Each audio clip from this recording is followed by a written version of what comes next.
Well, the Prime Minister says she's determined to deliver, quote, a better resourced and better quality education for all Australian pupils when she sits down to thrash out a new school funding deal with the states and territories today. But COAG looks like it'll be mission impossible for the PM, with the largest states, all of them Conservative, holding out. Queensland, Victoria and New South Wales won't give a final answer until the June 30 deadline. Western Australia says it's being shortchanged. It's already rejected the offer. And even the Labor states are doubtful about whether they'll sign up to this 2-for-1 funding boost for Australian schools. It's not looking too hopeful for COAG. Schools Minister Peter Garrett helped draw up the education reforms. He joins us in the breakfast studio this morning. Minister, welcome to breakfast. Morning, Fran. You won't get a deal today around COAG, do you agree? Well, look, it doesn't look as though the premiers are willing to sign on now, although I think that this is an incredible opportunity for states to really focus on the interests of the students in their schools and recognise that a great deal needs to be done to make sure that we lift education performance nationwide. We've put the money on the table.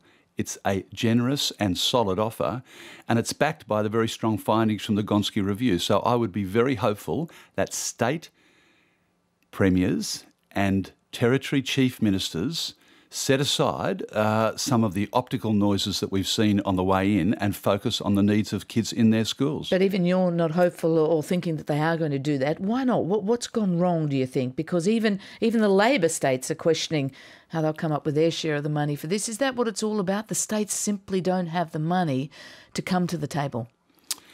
I'm not sure that that's the situation, Fran. I mean, at the end of the day, just like we do at the federal level, state premiers and treasurers need to make choices in their budget about securing the long-term interests of their state. And the offer that's on the table from the Prime Minister is a very solid offer.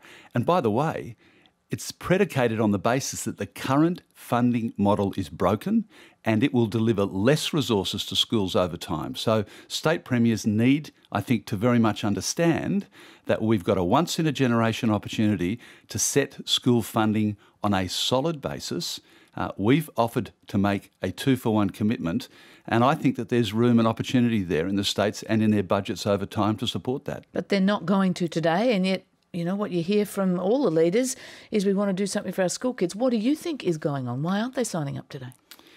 Well, we've had conflicting messages from the states, Fran, to be frank. I mean, I'm listening very closely to what state premiers say. All of them, one way or another, with the exception probably of Premier Barnett, have left the door open. Perhaps it's about trying to secure what they see in their mind is, inverted commas, a better deal. But I guess the point I'd make is this. We've spent a lot of time working on bringing forward a new education funding model. It's based on the needs of students in all schools, and it's backed by the commitment that we've made for the states to join us and deliver $14.5 billion into the school system. And by the way, it's important that we reach agreement on this now. We won't get another opportunity easily in the Federation. And more importantly as well, schools need certainty about what's happening in 2014. From the moment the Prime Minister extended the deadline for an agreement, though, till the 30th of June, it seemed to take the pressure off. Even New South Wales, which seemed to be coming to the table, said, oh, well, we're going to take every minute of that to look at the detail. Was that a miscalculation? I think there's no doubt that we need to make sure that there's sufficient opportunity for political and policy issues to be resolved at this COAG. And if there are other matters that are unfulfilled, the time's there to do it. Shouldn't that happen before? I mean, the premiers and the Prime Minister, or the leaders and the Prime Minister, don't get around the table very often. Shouldn't all the talking and the checking of the fine detail and the negotiating really be happening up until that meeting, not have the meeting and then have it happen? Well, look, we've had... It does seem a strange way to do business. Oh, no, well, I think we're very well prepared for this meeting. Well, you might be, but the states say they're not. In fact, yesterday on breakfast, we spoke with the former chairman of the COAG Reform Council, Paul McClintock. He says he's never seen relations between the Commonwealth and the states so fractious. He was critical of the way things are worked out.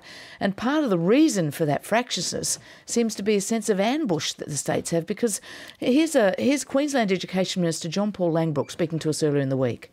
came to us via the media. Now, Premier Campbell-Newman's made the point that it's a bit hard when you have been in negotiations for over a year trying to work out the formula according to the original Gonski review, and yet yesterday we come up with a different sort of offer, and it's one that's put on the table when there have supposedly been negotiations with New South Wales.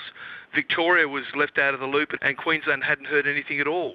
I mean, what we've had is state Liberal Party ministers engage in political opticals which completely ignore the fact that their officials have been working with our officials for months and months. And in fact, in February of this year, including an updated version from last year, they had in front of them both a funding model and the components of that funding model, which is the National Plan for School Improvement. Now, Fran, what I can say is this.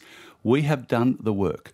We have identified the things that we need to do to make sure that kids in need in education get the support that is entirely justified. And furthermore, we've said to the states, come with us on that journey. Now, what we've seen in the run-up to this COAG meeting is an outbreak of politics, is an outbreak of sort of comparators between what one state is getting and another. This model is one which is based on student need in states, irrespective of which state the kids are in.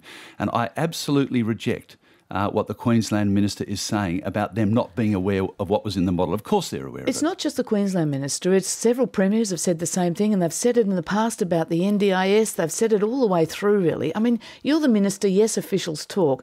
But as a minister, are you talking to other state ministers on the phone all the time in the lead up to something like this? I'm presuming you are, and saying this is where we're going, this is what we've got. Or did they really read those figures in the Sunday papers for the first time? Well, I think that the answer to that question is this.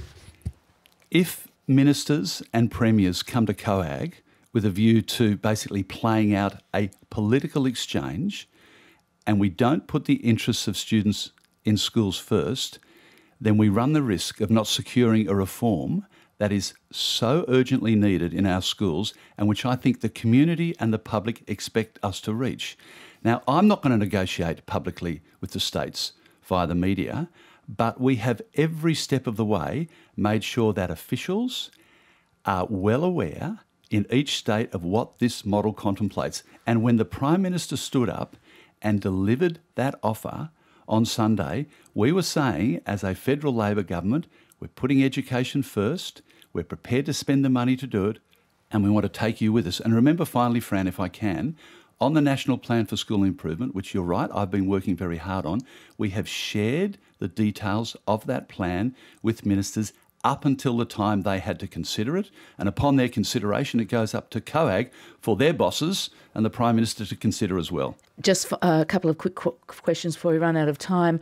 How much room is there for the Prime Minister to do any more wheeling and dealing around this table? Does she have any more money she can put on the table for some of the states who are feeling a bit hard done by? Look, that offer's on the table, and it's based on the fact that we need to deliver additional resources because we've got kids that are finishing school as much as 2 or 3 years behind their equivalents. But the PM has said she's prepared to look through the logistical details and keep talking to the states over the coming months with more money?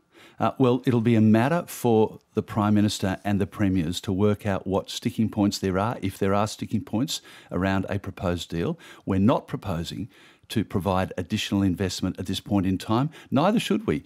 This is a model that's based on meeting needs of students in schools. It's a $14.5 billion investment. If we don't do it, Fran, we'll see less resources going to schools in the future. And just finally, and I'm sorry it's briefly, but there's no formula in this package yet to support students with disability, and yet kids with a disability in a school classroom are the ones who obviously need a lot more resourcing and a lot more funding. Why isn't that there yet? Well, very quickly, we've already provided an extra $100 million to continue our support for students with disability, whilst state education ministers agreed that a national definition for disability needed to be settled in order to determine those loadings. So their needs will be met. That work is being done now.